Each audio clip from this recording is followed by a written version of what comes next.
All right, good morning, everyone. Let's call to order our Board of County Commissioners meeting for Wednesday, July 21st. Commissioner Stottlemyre. Present. Commissioner Harris. Present. Chair Waymire. Present. Commissioner Dixon. Present. Commissioner Dunn. Present. All right, if you join me for the Pledge of Allegiance. I pledge allegiance to the flag of the United States.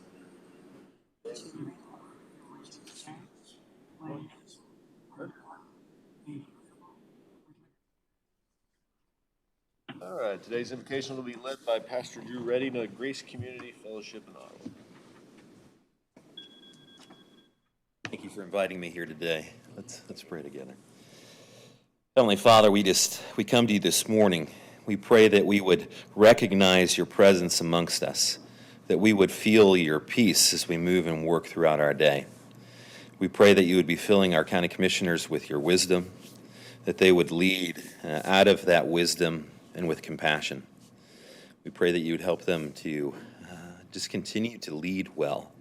We pray that you would be with their families also, that you would be guarding and protecting them, that you would be helping them not only to be leaders in the community, but in their homes as well.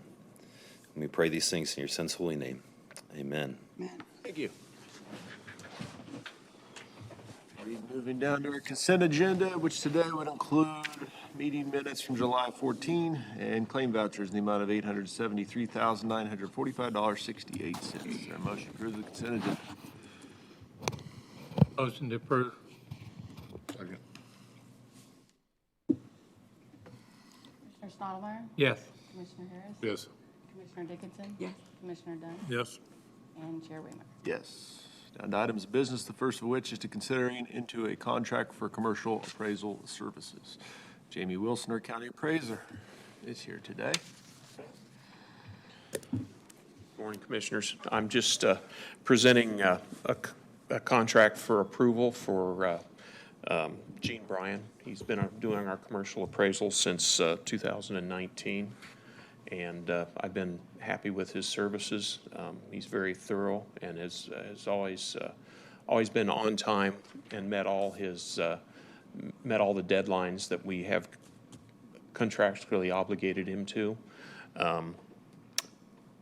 We have a good working relationship, and even last year during all of COVID, I probably saw him face to face about twice, but we were able to successfully get everything valued for the 2021 valuation year. And the five of you may recall, or I suppose Commissioner Harris wasn't on then, we used to have a county appraiser and a deputy county appraiser, and we no longer have the deputy county appraiser, and in that position's place, we're contracting with Gene. And so this actually, if to the extent there are budget concerns, this is cheaper for us than having that separate position. And it you talk about building around the talents and skill sets of the employees you have. I mean, this helps supplement Jamie's strong experience in residential appraising, very good at that. Bringing Gene in to help on the commercial side makes a ton of sense. So I would support this as well. Yeah, and I would like to have one in-house, but as I've wandered around the country and talked to people, you pretty much have to grow your own. So we're in the process of that, but we're nowhere ready to do that internally at this point. And that was going to be my question, because I know he actually was retired, and then he's kind of doing this now. So you Yeah. have any idea how long he's going to? I don't know. I don't even know how I was able to coax him out. That he's here for, yeah. Yeah. He's been satisfied, and I think he still enjoys the challenge of the business. So as long as he finds some enjoyment in it, I think he'll be coming back. Cool. Other questions? I just had one question, Jamie, on the appeals. It said a maximum 40 informal appeals using 3 hours per appeal. Does he ever use that many appeals in the past? Not so far, no. we try to build in enough so that we don't ever go over. And to be honest, in the first contract he had quite a few more, and we've been cutting that back as we get more experience with what the traffic is like at that time. Okay. Say we have not went over the stated amount in any one of these contracts yet, so I don't anticipate that happening in '22. Okay. It's a great question, though. All right. Would anyone care to make a motion to approve the contract for commercial valuation services from Eugene Bryan? I'll make that motion to approve. Second? Commissioner Harris, Yes. Commissioner Dickinson, Yes. Commissioner Dunn, Yes.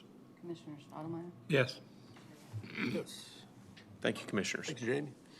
Second item of business is to consider a proposal for Bartlett and West for survey and conceptual design services for our county public works facility. Commissioners, this is the next step in the discussion that we've had related to our site out on Elm Street that houses our public works facilities, noxious weed recycling buildings, and also the sheriff's impound lot.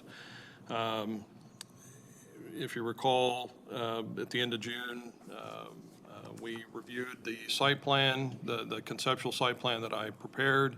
And then from that, the next step is to enter into a contract with a engineering and surveying company to provide more services. And so I reached out to Bartlett and West.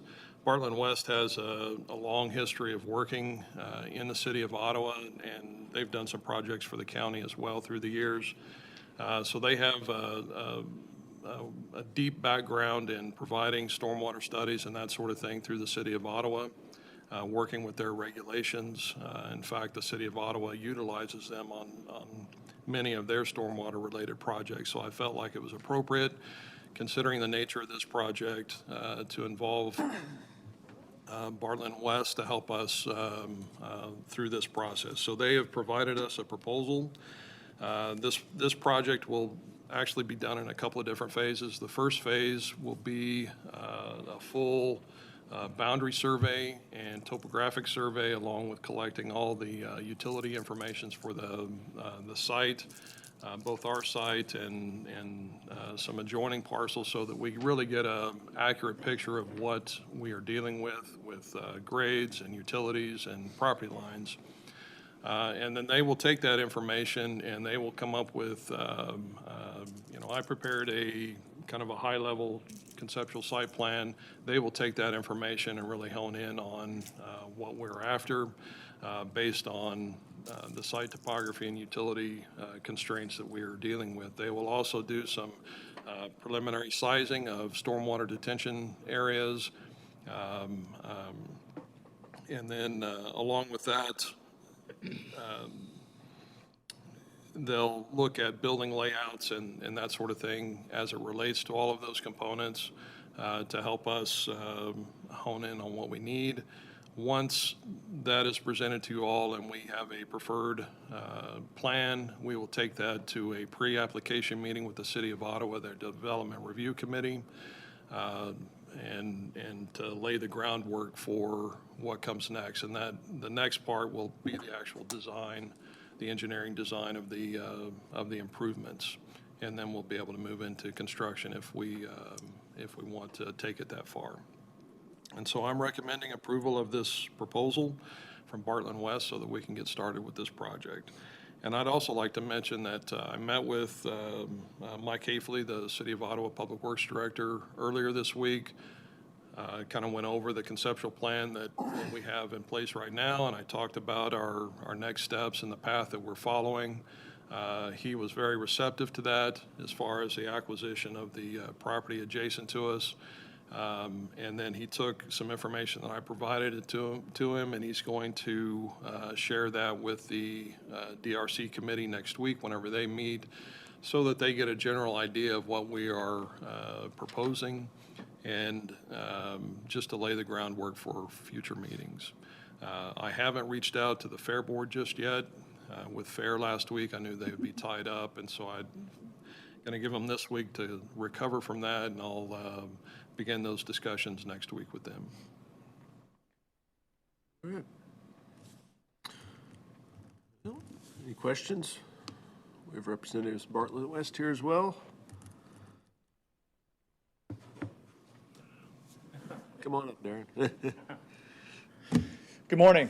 Hey, it's good to be in front of the Franklin County Commission again and recognize a lot of familiar faces. I hadn't been here for a while, number one with COVID and since Proximity Park, but really excited to work with all of you on this project again. And as David mentioned, he described the scope that we had already talked about, but we actually have a ton of expertise in public works facilities and laying these out. We've done a lot of these around the region. So definitely look forward to helping provide some guidance on that. And again, put a good plan in the place for the future if you so choose to look at doing some things as they would come up. So I'd be happy to answer any questions, and thank you very much. May very well not hear too many today. We've had several discussions on this, been out to the facility, and then subsequently had several meetings on what our plans are there. Just recently had one where we kind of looked at our own conceptual plans, so, which I'm sure you have. Yes. Any questions for Darren? All right. Well, right, thank you thank for you. making the trip, though. You bet. Absolutely. A affirmative motion would be to approve the proposal from Bartlett and West to provide survey and conceptual design services for our county public works facilities for a fee of $50,000. Make a motion to approve that. All right. Is there a second? Second. Commissioner Dickinson, Yes. Commissioner Dunn, Yes. Commissioner Stottlemyre, Yes. Commissioner Harris, Yes.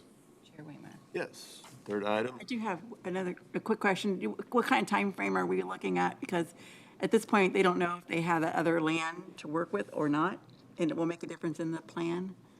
We will, we have permission to work on the city's property, and I will get permission. I have general agreement from my initial meeting with the Fair Board to incorporate some topography information on their piece.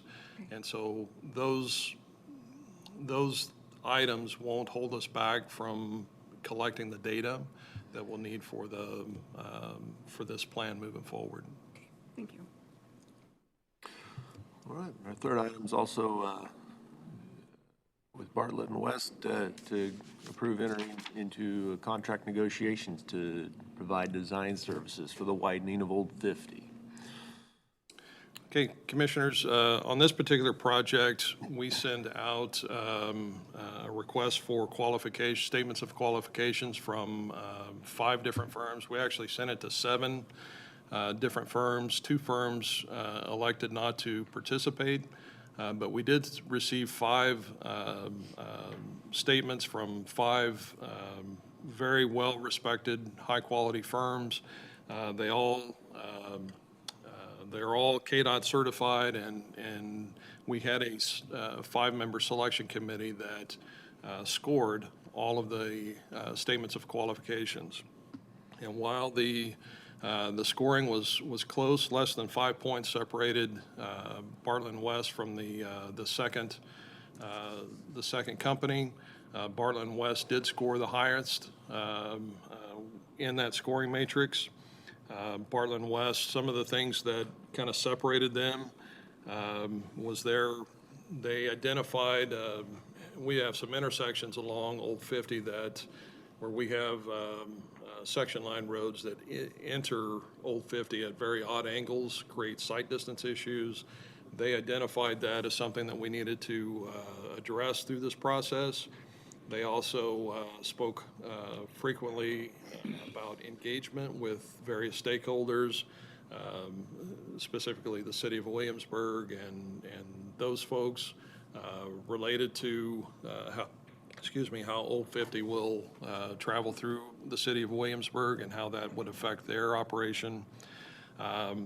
They also identified their key staff, and the staff has availability. One of the things that we discussed as a group was, or one of our concerns related to this project was that There is so much work on the street right now that we were afraid that we would have trouble getting a company that had the resources and the manpower to approach this job and get started on it quickly. Bartlett West identified their staff. We had a very good idea of what their capabilities are as far as constraints and prior commitments. So they have staff availability, and then they also had the shortest timeline from notice to proceed to completion of the plans, quicker than any of the other companies that provided the statements of qualifications. And so for those reasons, and then, Bartlett West history with Franklin County, the selection committee is recommending moving forward with Bartlett West to enter into those contract negotiations.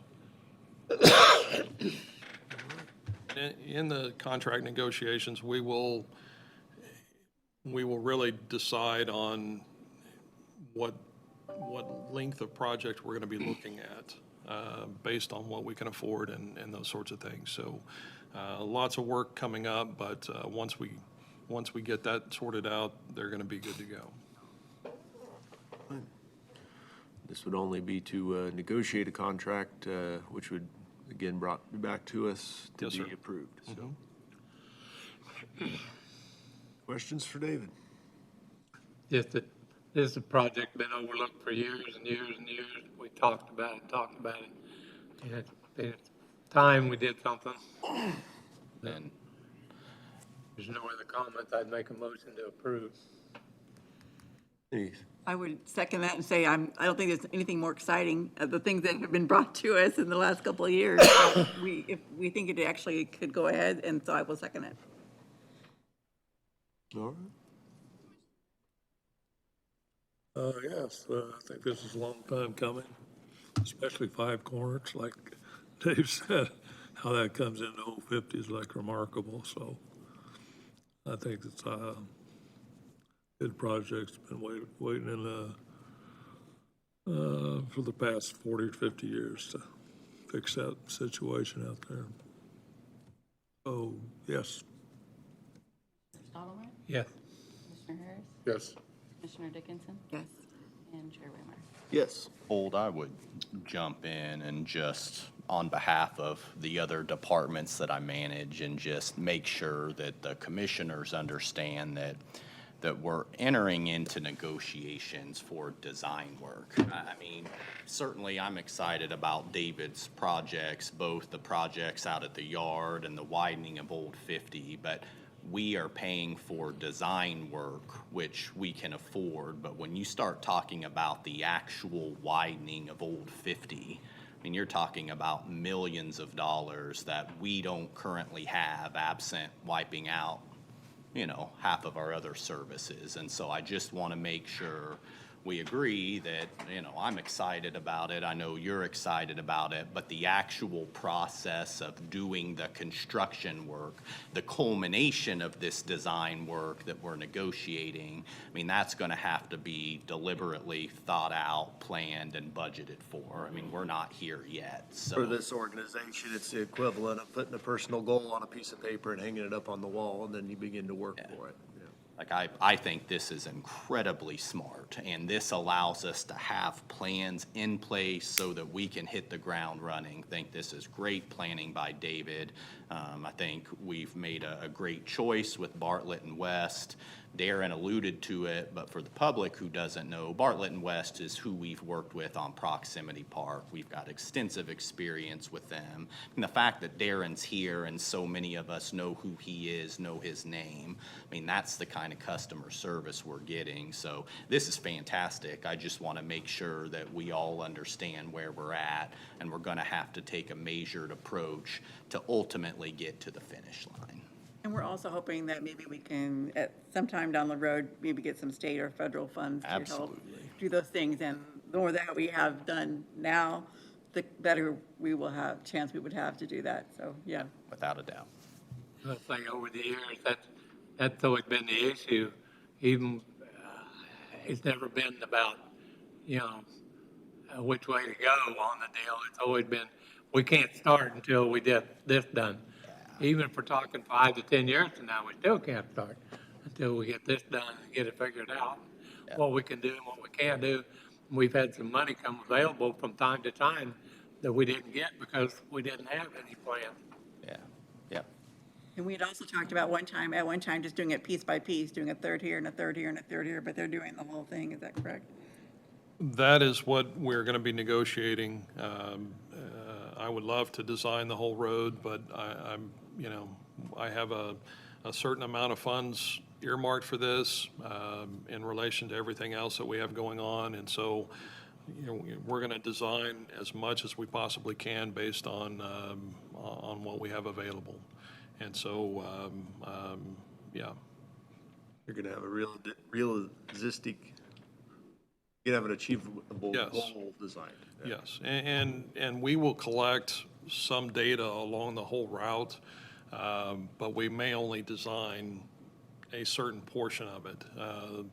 That way, we can have, with that preliminary design or preliminary data collection, we can have an idea, a better idea on construction costs into the future so that, and we'll be set up to continue that design from wherever we leave off as money becomes available.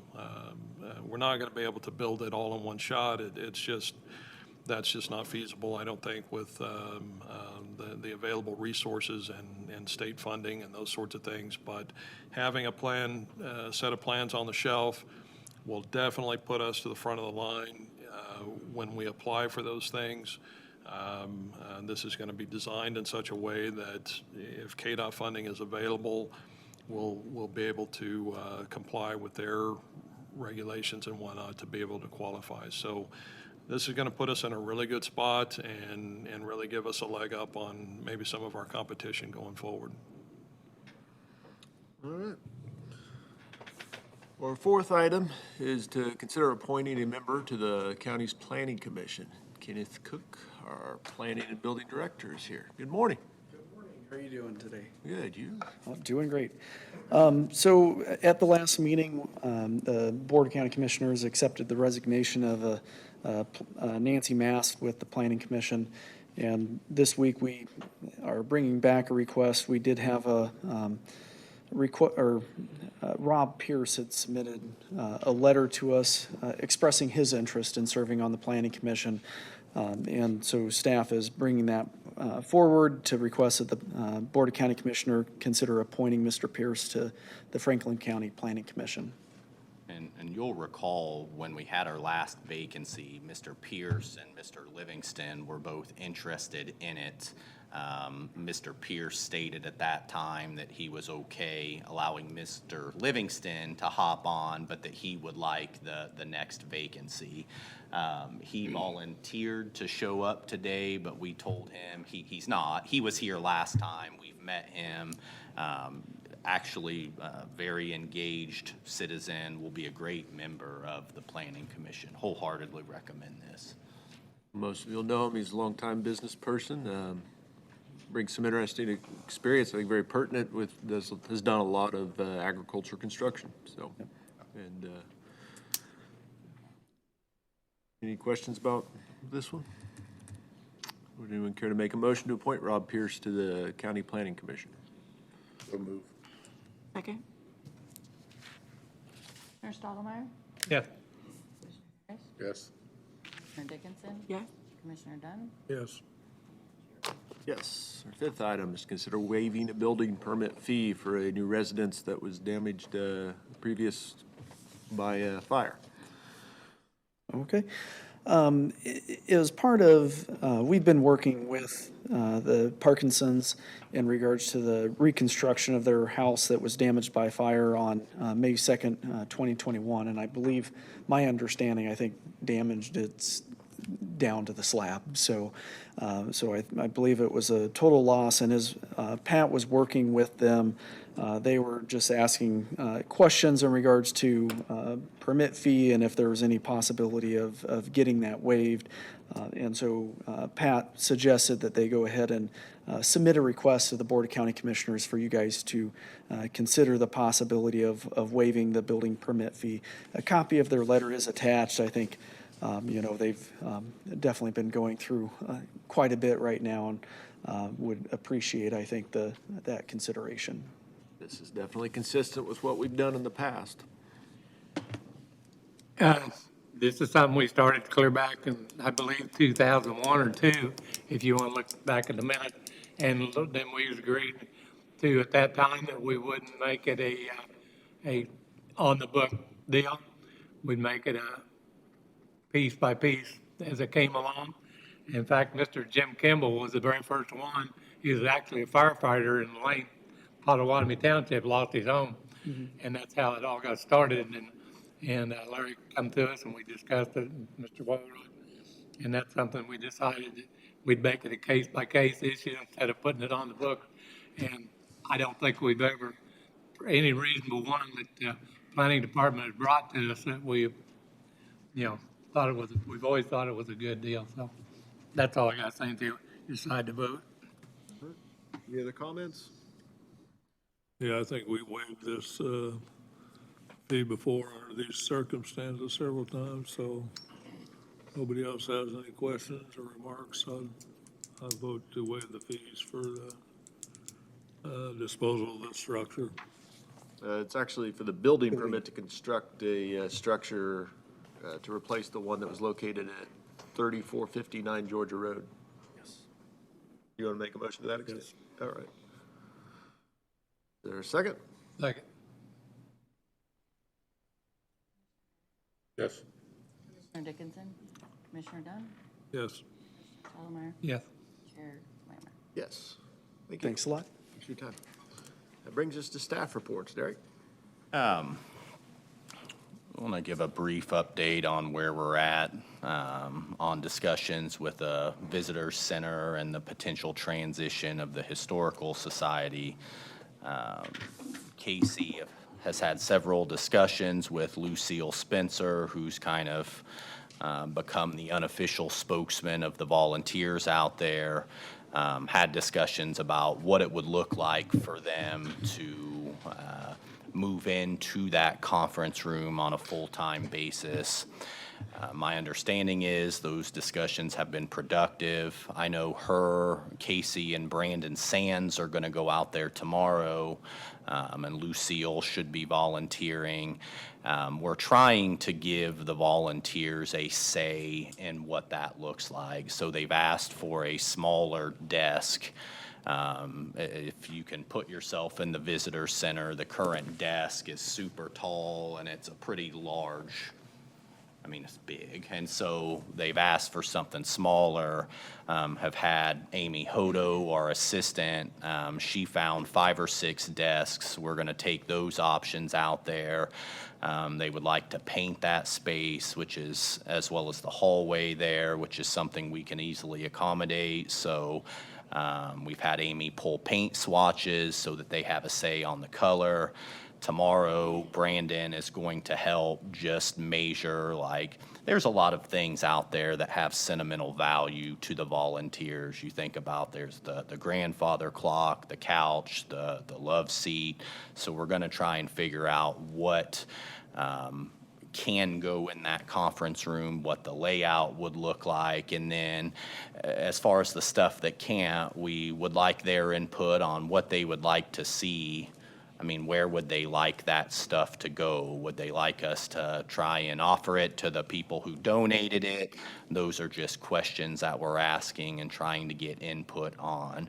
Assuming that conversation goes productively, I potentially might ask that we have our next discussion about this on Monday. If we do that, then what I would probably be trying to get from you is permission the following Wednesday to start having meaningful negotiations with the Historical Society on what that move looks like. I mean, ultimately, they're going to want something in writing, and that would be brought back to you at a later date. But on Monday, I think just a more thorough discussion of, okay, here's the tentative plan, here's what it would look like, here's what I would like to seek on Wednesday, which will be that permission. Now, the only thing that may hold that up is, one, if we feel like we've got more work to do after tomorrow, and then secondly, I know Commissioner Dickinson is going to be out Monday, and I've got another commissioner who may be out. If there's just 3 of you, I'm not sure I want to have that discussion. You know, Ian's given me permission to go ahead and move forward, but if the number's down to 3, then we may hold off. But we can have the discussion on a Wednesday as well, so it's not a big deal. Any questions about that? Okay. I'm going to give a COVID update before I bring Brenda up here. So between July 1st and July 16th, there were 92 new cases of COVID in the county. We are presuming that the majority of those are the Delta variant, but we don't know that because we don't do molecular testing here at the county. And then over the weekend, on top of that, we had 20 more cases. What I don't know is how many we've had in the last couple of days, but it's coming back. I mean, Nick is on vacation this week, but he reached out to me like he's getting calls again. My phone is ringing, and I know Casey's is as well. Like, we're gonna start this all over again, which I cannot tell you how incredibly frustrating that is. I mean, you all know how much we have in the hopper right now. Some of David's projects with bringing Brenda on board, bringing Kenny on board, doing the budget, looking at Joe Biden's stimulus package and how we need to allocate that money to, to add a pandemic with another surge. It's frustrating. It's frustrating for our health department. And I can't even imagine how the nurses and the healthcare professionals who have been working in ICUs this entire time, how they must feel. Because you talk about ICUs, we had to send somebody down to Wichita this week from this community because you can't find a bed in Kansas City. Can't find a bed in Joplin, can't find a bed in Springfield. Like, ICUs are filling back up. And what we know is that they're filling up with folks that have not been vaccinated. Like, we know that. Like, and so we will continue to strongly encourage vaccination. I will continue to work with Brenda on things we can do to encourage more people to get this, because it's becoming more and more obvious that we're not going to kick this thing until we can continue to get those numbers up. And so that's where we're at on COVID. Having said all that, Brenda Fitzenmeyer, our new health department director, and we're not dumping this in her lap. Yes, we are. Nick is still very much involved, and Nick will continue to helm our COVID response. Like, sincerely, I'm not asking Brenda to step in, and I'm going to let Brenda get comfortable here, get the lay of the land, learn what we're doing in terms of COVID from Nick, focus on the other aspects of the health department. So we feel like we've got a great, onboarding plan for Brenda, and we won't make this her responsibility. But Brenda, do you want to come up and talk? Well, it is an exciting way to join come on board, and the phones were ringing. And my first day was Monday, and I do want to start with thank you. I'm very honored, blessed, and so excited to be here. Many of you know, I've lived in the community for over 24 years, raised my children here, had my children at this hospital, so very blessed to be here. But the great news is, on Monday, the phones were ringing off the hook. Yesterday, during our COVID clinic, we had 20 participants, our last meaning that they took the vaccine. Last COVID clinic, we had only 2 people. So I'm already discussing with the great team that's there, what other ways can we get it out in the community to inform, educate, and go to people to give the vaccine. I don't know if you heard about Dunk-a-Doc at the fair. We were very pleased. We had 17 people, many of them being kids. They got the vaccine. It went extremely well. Dr. Ransom got quite wet quite often. And Dr. Gollier also got a little wet. So that was great. So we're looking at, when I did my interview with COFO, it was Jeff's great idea. He said, reach out to OU with the president there, that he might be willing to be dunked, and then we have the OU Fusion event coming up. Anyway, we're planning. None of this is concrete. Don't announce it anywhere. We've got a lot of planning with Nick and the team. But anyway, the team there is amazing. Nick, all of them, Chelsea, Aaron, every one of them, they're already engaged. They know what we need to do, and we're going to get it done. And you're exactly right. We've just got to help people understand the importance of the vaccine. Questions from me, suggestions? I would always appreciate and love to hear those, no matter when. And for perspective on the Dunk-a-Doc, talking with Brenda, talking with Dr. Budd, we thought it would be an overwhelming success if we got 5 people. 5 people to take a shot. I mean, we were doing it more for the marketing, just so that people saw vaccine. It got the word in people's mouth, vaccine, vaccine. We weren't sure that we would actually get, a lot of people to do it. So 17 is actually, I am incredibly pleased with that. And, if we can do these little events and get 17, 20 at a time, we just know those people aren't getting sick. Like, they're not ending up in hospitals. You care what you read on Facebook, like the science shows, like they don't end up in hospitals. And so we'll continue to push the threshold on that and do what we can. So. I don't have a question, but just a comment. I think you're a great person to come on board at this time because you have a lot of experience communicating with the public and anything that we can do to get it out there. I know that people say it hasn't been vetted, but millions and millions of people have had it and are not getting sick. I don't know how much more vetting you need. Absolutely. But anyway, yeah. I agree. It is frustrating that we are doing this and it's completely preventable. We did not have to be here. Right, exactly. And again, we have to get to those myths. We've got to get facts. We've got to show them research. We have to do it gently, lovingly, loving, shall we say, and kind, because some people don't want to be told what to do, right? And we don't need to shame them into it. We need to see where they're at and bring them the facts and the evidence. Any idea, have you heard anything about when the vaccine will be available for under 12? For the Moderna, right? No, there's not been anything posted to my knowledge. We talked about it first thing Monday morning, a little bit Tuesday, because again, with the wonderful calls coming in. But Moderna has not approved it yet. That's the vaccine you're talking about. Pfizer, of course, is approved for the over the age of 12. Oh, but yeah, under 12. Oh, no, I haven't heard that either. We're hoping Moderna comes on board really soon for over the age of 12, because that's what the health department has a lot of, several vials. So we could really open the doors and do a lot of great PR and marketing to bring more of those in. And that was the benefit at the Dunk-a-Doc. We did have Pfizer vaccine that evening, and it went very well. So like Derek, thank you for that. That's right. We said 3 to 5, we were going to be excited. And I was figuring my kid was going to be the one. Okay, so 2 more from the community, but we went to 17, so, which was great, so.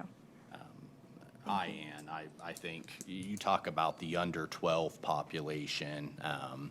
So the problem that these pharmaceutical companies have at this point is with the emergence of the Delta variant, parents have now they've gotten more conservative and they're keeping their kids in more. And so Moderna and Pfizer, they're having trouble finding test subjects because most parents are now keeping their children under the age of 12. They're guarding them a little closer. And so there's not as much of the virus being transmitted between those groups. And so literally they don't have a big enough group of kids right now, and so that is slowing down the research on that, and it went, originally they were talking about it being this fall where we thought we would see it, and now we're hearing midwinter, and so the current guidance is January, February is when we could expect to see a vaccine for under 12, and we'll just see if that proves to be the case, but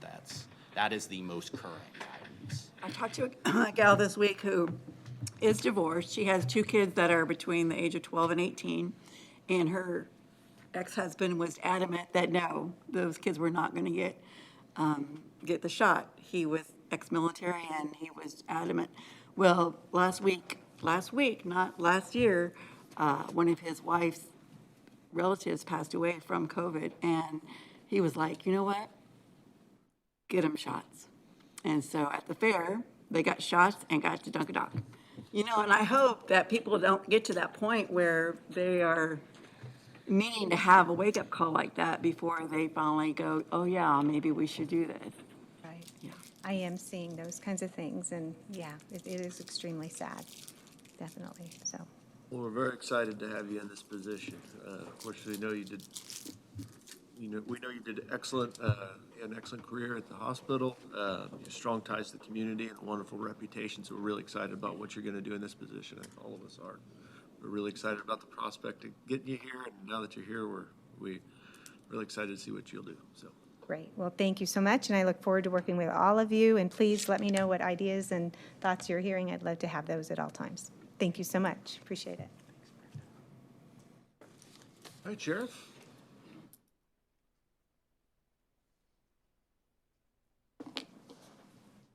Morning.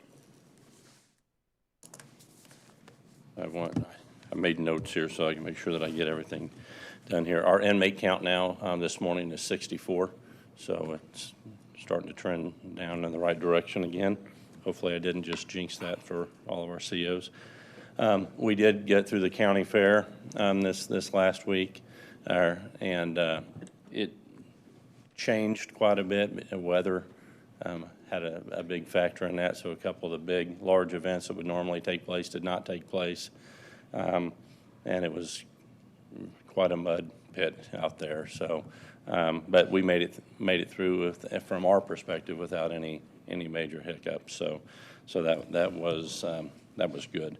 I received notice last night that our Sheriff's Foundation is going to be the recipient of another Walmart community grant. We're receiving another $2,500 from them. And Walmart Foundation has been great to work with on a lot of projects, and they've been helping support our canine programs as well as our scholarship program for our staff. And so they have been very good to work with on that. We're very appreciative. And just a couple weeks ago, we went out to the DC and met with them and met with some of their staff as well out there. So they're good community partners for us, and so we appreciate what they do for us. Another one of our local businesses that we work with as well is the American Eagle Distribution Center, and we have just started we are providing canine support for American Eagle. They have a program, part of their safety and drug prevention stuff. They've had a program with canines come in and do searches and things. They've been contracting with a civilian agency out of Oklahoma, and they realized that they had a local resource that would probably be better utilized. And so we are going to work with them, and then that's a service that we provide free of charge, but they wanted to make sure that they also support our canine program. So they'll be, and they have awarded grants to our foundation as well to support that program. And then also along the drug enforcement side, as you all know, we do have detectives, and we were founding members of the Northeast Kansas Drug Task Force that is that works out of a clandestine office up in Johnson County.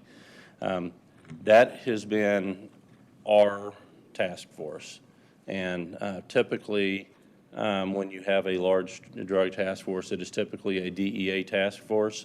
They set it up, and then the locals send detectives to that task force to work. We are unique in that we established a drug task force. DEA came on board to work with our task force. Through a lot of negotiations, they had asked if we could make this one be a DEA task force.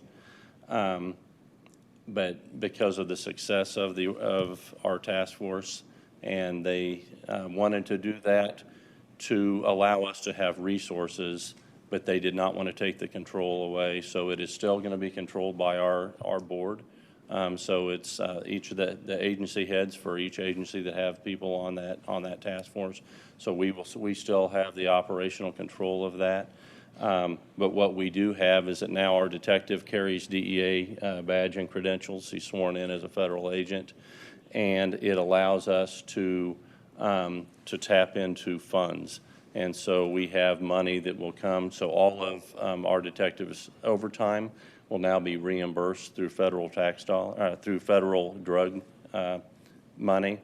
And if we have a set amount of money that is allocated for our detective, and if we don't spend that much in overtime during the year, there are other ways that we can draw that money down to get equipment and things like that for our person. So that's a big move for us, and I believe it's financially going to be a lot of help for us to have that there. So kudos to our guys that are on that task force. They've received commendations from DEA and the U.S. Attorney's Office, so for the work that they are doing. And so again, we don't always see the impact that these type of groups do, because what they are doing is more preventing those things from coming down here to begin with and ending up on our streets and in our community. So they're doing great work, and just wanted to share a little bit as how that has been recognized. So that is all I have this morning, unless any of you have questions for me. Has the immigration situation on the border impacted Kansas yet? It has, and it's actually impacted us here. I'm in Franklin County as well, and we have had some investigations where we've been dealing with people that have been smuggled across the border. And I know previously, Commissioner, you had asked about the human trafficking aspect of that. We are very concerned about that. We've done interviews with several of people that in that type of situation. They don't always feel that that there's anything wrong, that they've been trafficked. For them, it is a process. When they get here and they're really controlled and told where to live, where to work, prevented from interacting with people outside of that group. In my opinion, it's so that they don't understand that this isn't how people are supposed to be treated. They just lots of times don't realize that there is a better way and that what's going on there is not right. But it is impacting people even in Franklin County. We have had recently had some cases involving that. So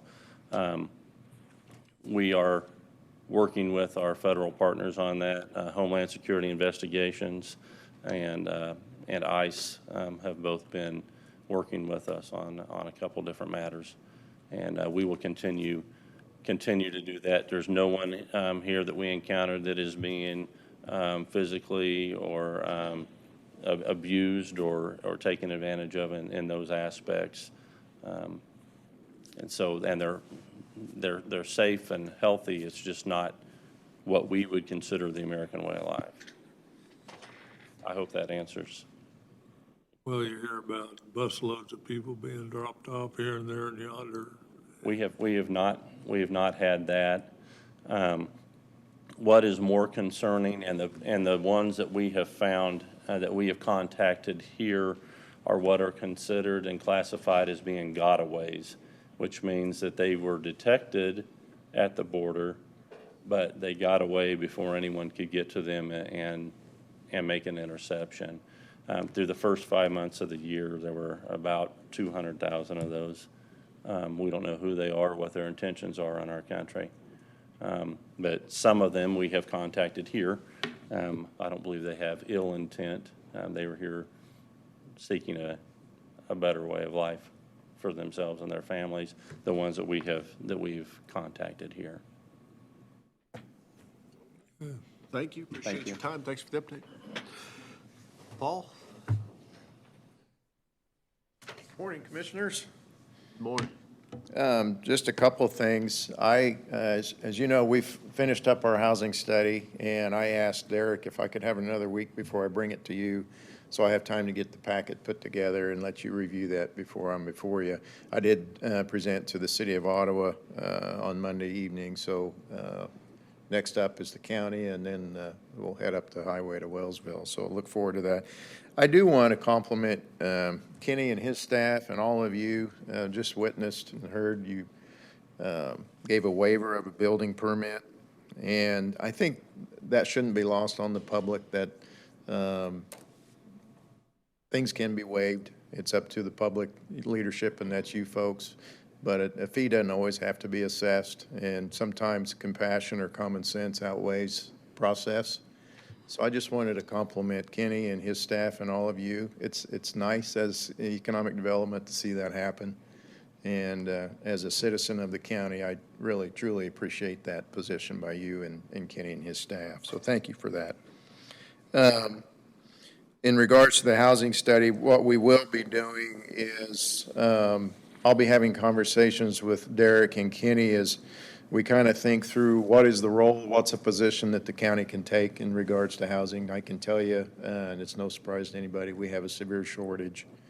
And one of the really most urgent needs is multifamily housing. So is there some way we can do some of that along the interstate or wherever? But I want to work with Derek and Kenny and see what opportunities we might be able to present to you.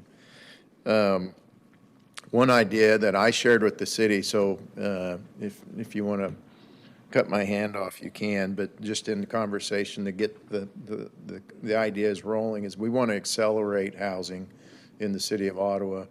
The city of Ottawa has a lot of empty lots. Some of them are city-owned, some of them are privately owned. So how do we quickly get those into the pipeline? Their program that they've done that's been really good is they've kind of ramped up recently their demolition program, where they're knocking down properties and cleaning those out and opening that up, and that gets that property with a new home on the tax roll with somebody living in it rather than an empty house that maybe could be an issue for police or other things.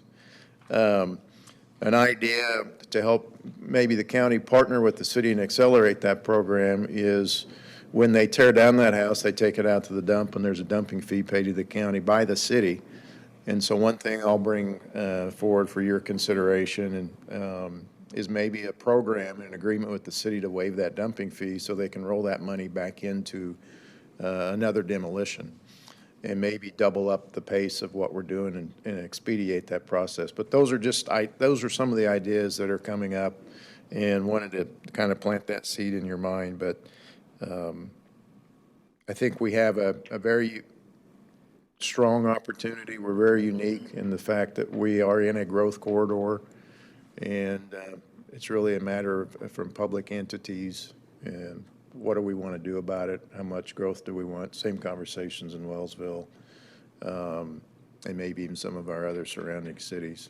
And then lastly, you've all seen, I've been trying to reach out to our municipalities to make sure they've opted in for the Biden money. And I heard back from some of them that they had, and that was great news, but not all of them have responded. And they've all been shared, I've shared this at least 3 times with them, because I certainly don't want them to leave money on the table. So if there's a community in your region or district that you're worried about not participating in that, please let me know, and I'll continue to pursue that, because we certainly want those communities to benefit from the funds that are available. So happy to answer any questions. Deadline on that's the 25th. right? 25th is the deadline, so, yeah. So, yeah, if you are a municipality who hasn't went through the portal and applied for your stimulus funds, you have until, I mean, you have 4 days basically to get that done. Real excited about the idea Paul brought up about potentially working with all the municipalities. Right. It wouldn't just be Ottawa, it could be with all the municipalities. As far as Exactly. helping with dump fees on structures that are at the end of their life, about half of the cost. Removing the structure is the dump fee, the other half's the machinery, equipment, labor to do so. And it wouldn't even long-term, when you look into it, necessarily be a revenue losing proposition.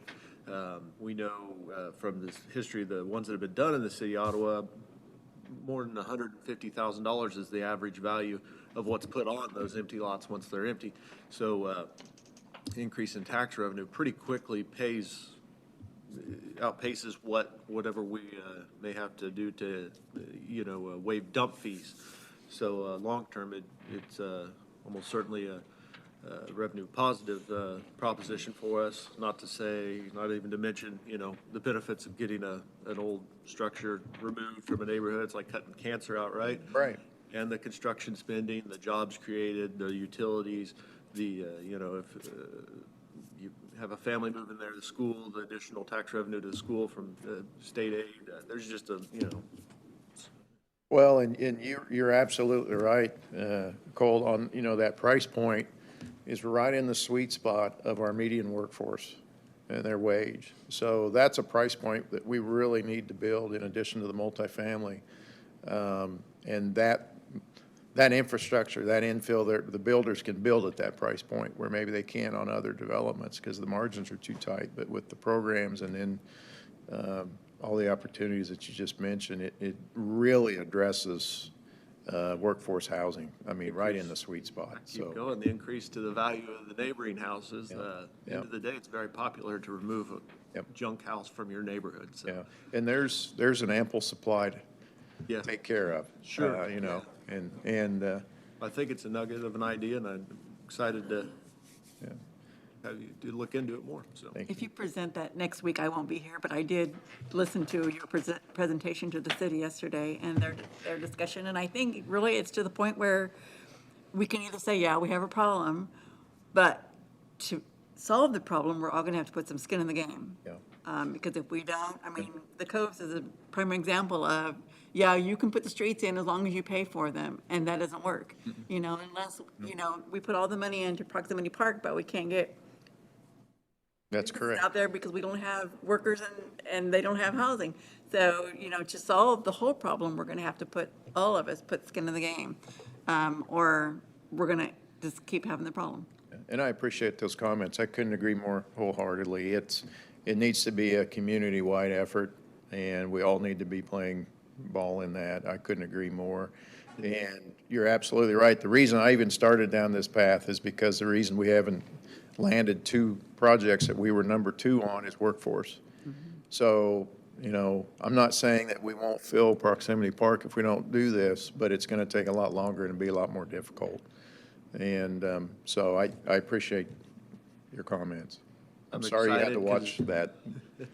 That was actually very interesting. No, it was. It was a very good discussion, quite honestly, and appreciated the opportunity at the city, and it was a very good conversation. I came away feeling like they're getting it. Now, the next step is what are we going to do?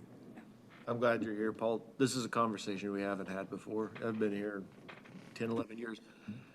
So much what we talk about is the same thing we talked about the year before, the same thing we did before. Like, we haven't talked about this. It's just, we're not banging our heads against the wall. You're looking for different ways to get positive outcomes. And that, when you start seeing that, that's exciting. It may not all work out, but one of them will, or several of them will. And you just don't achieve great things doing the same thing everyone else is, or doing the same thing over and over again. So Thanks, Cole. Yeah, it's, what is it that if you continue to do the same thing, expect a different outcome. Yep. Yeah, not going to happen. So we need to rethink things and think outside the box. And I see so, what you're trying to do, and I appreciate it and want to support you, so. thank you, thank you. Any other questions? I would chime in.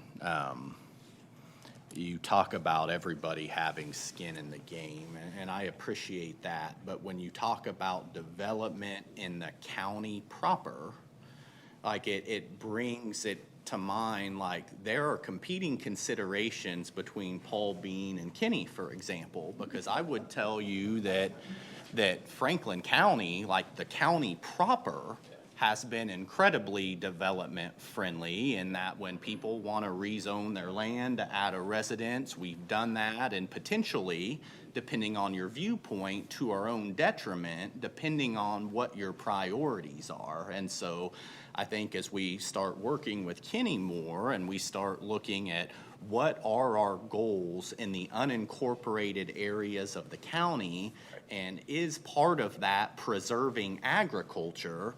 And if so, then how do we start channeling development to denser areas? And then you think about the potential that helps public works because you're putting cars on, paved roads as opposed to out on gravel roads. And there's so many considerations that we have to look at, and it'll just be, it's why I'm glad that these two know each other already, because I think they're gonna have to work together, and the board's gonna have to give us input on, how do we wanna do this? How do we want to, in terms of the county's skin in the game, like what does that look like? Because I don't know that the answer for us is to just rubber stamp without thinking every request to add a house. I think there's got to be a little more strategy as we move forward, and so it's something that we've got to keep in mind. And I totally concur with Derek, and it's to expand on his point. When you're building out, what's that mean for the sheriff? What's it mean for rural fire protection? It goes on and on and on, and access for medical care. So it's a big discussion, and you need to get everybody in the tent. But yeah, we need to have those discussions and see where we can go. But I'm excited about it, and excited to work with Kenny from the county perspective and Derek and see what we come up with that makes sense for the community. And I appreciate you bringing up the ag. I grew up in Sumner County, wheat capital of the world, woo! And so ag is in my bones. And so I want people listening to know that I don't do this without any thought to the agriculture. I'm an ag guy, quite honestly. But we do need housing. So how do we do that benefits everybody? Yeah. Any other comments, questions? Well, back in the 60s, probably early 70s, there's a big push for public housing, big apartment complexes and stuff like that. Is that out of favor now? Doing that kind of thing? Well, you don't see so much of that model anymore. You do see a nuance of that in some of your low to moderate income housing where, you may have a development and 20% of it needs to be for low income and the other 80% can be market price. But you don't see a big, a facility built for low income, not like you used to, at least in the rural communities for sure. It's a blend to make it work financially. Yeah. Yeah, most of those turn to bad environments. Yeah, So, that's right. So it's a little different model now. It seems to be working better. And we are severely short on low income housing. Their report, 600, I kept hearing, Milt did a good job recording my comments on Monday night. I kept hearing on the radio yesterday, but I think 635 low-income units are needed by 2025. That's a lot in Franklin County, not just Ottawa. So,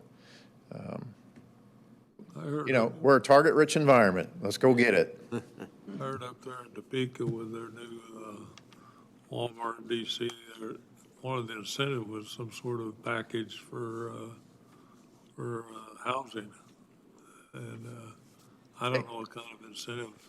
Yeah, I don't think we want to go down the path they did. They gave a lot away, free land and huge amounts of money for people who are building houses, and I don't think that's affordable for us, nor do I think it's necessary. I'd rather live in Franklin County than that county, but that's just me. But, Milt, don't put that on the radio. But yeah, you want to be fair to the taxpayers first and foremost, but part of being fair to the taxpayers is fixing the problem.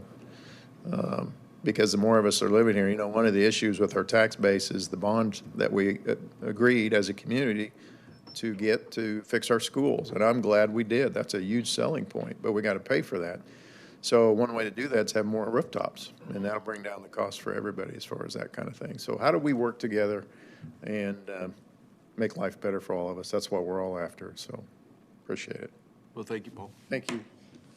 David Lee. I was reviewing my notes earlier this week on answering some questions from a citizen, and I discovered that I felt like I knew this, but I didn't know the exact number. I explained to this citizen that 8 of the last 10 weeks in my staff report, I've talked about flash floods from the previous week, and unfortunately, we're going to make it 9 of 11 because we had 3+ inches on Saturday up in the northeast part of the county, so we had a couple of guys working. But despite all of that, despite all of the rain and flash flooding we have been able to continue making improvements around the county.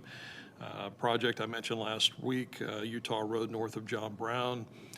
We're actually adding rock to the south half of that project today and should be wrapping that project up yet this week.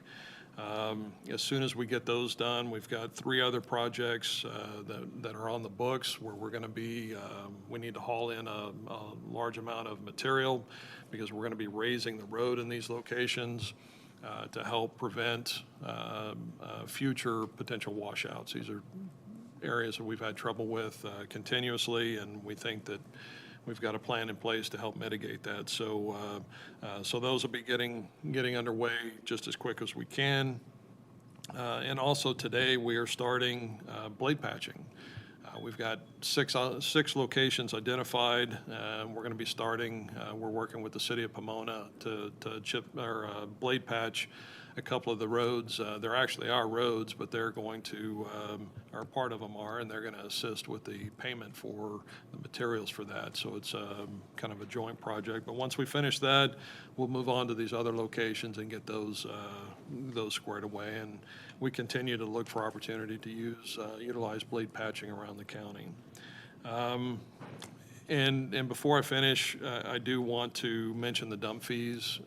I think this is a very timely discussion, especially in light of the steps that we are taking with regard to the C&D landfill, where we had, less than 10 years of airspace remaining in that landfill.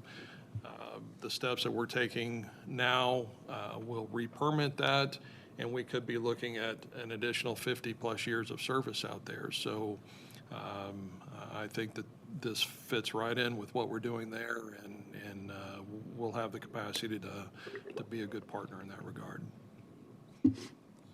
All right, well, thank you. Anything from the clerk's office? All right. Commissioners' comments. Let's start over here with Roy.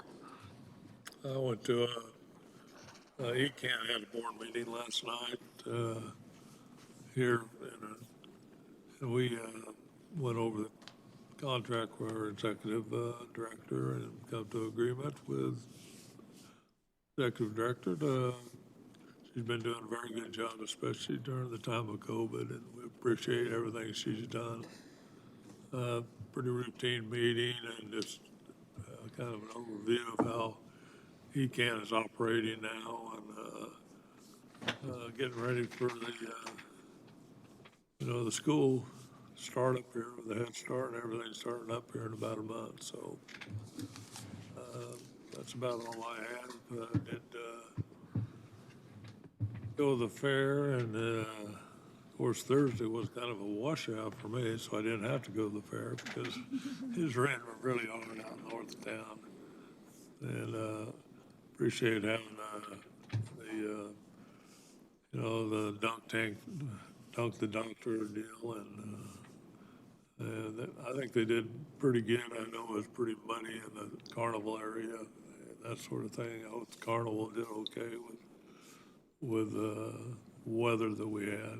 Kind of put a little hit on them, I think. But anyway, I got through that fair, and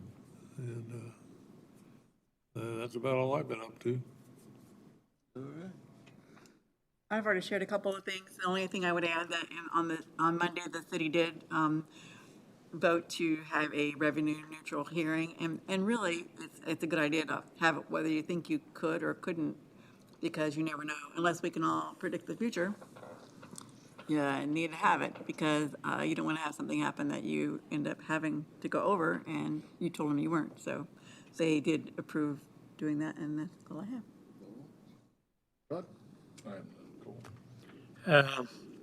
Last Thursday, we did have our Solid Waste Authority, Lake Region Solid Waste Authority, the 6 counties in this room here. That's the first time we've met face to face in a year and a half, probably. We have been doing Zoom, but it's nothing like face to face. Our coordinator that we hired a year ago, March, she's been doing a real good job of working her way through that with a lack of contact with people, you know, during all this time, and still do her job, because that's the biggest part of her job is contacting people. And so, but she had put together a lot of good grants with some of the cities and the 6 county areas and the schools and the fairs. She's starting to work with fairs, putting on. She did bring in a very good speaker from Ripple Glass to give a presentation. 2 or 3 of the counties are already with Ripple Glass, and trying to see if there's a way that we could, not saying it'll happen, possibly make a joint effort between the counties to where it wouldn't take near as much to have, instead of 6 locations, maybe a couple of locations. It's just something to talk about. Nothing says it'll ever happen, but that's the kind of conversation you need to have to determine, you know, what's good for you and what's bad for you. Did go up to Wellsville meeting the other night. Paul gave a good presentation on the strategic plan that's still being developed and worked on up there. They went into a long session on budget. I didn't get totally involved. That was on a teleconference with their budget person. So that's primarily all I have to report today. All right. Well, noon, we have a joint lunch with the city county school district. That'll be at the school district. And Monday, scheduled study sessions. Unless anyone else has anything, I look for a motion to adjourn. Got a motion? All right. All right, all in favor of adjourning, say aye. Aye. Any opposed? We are adjourned.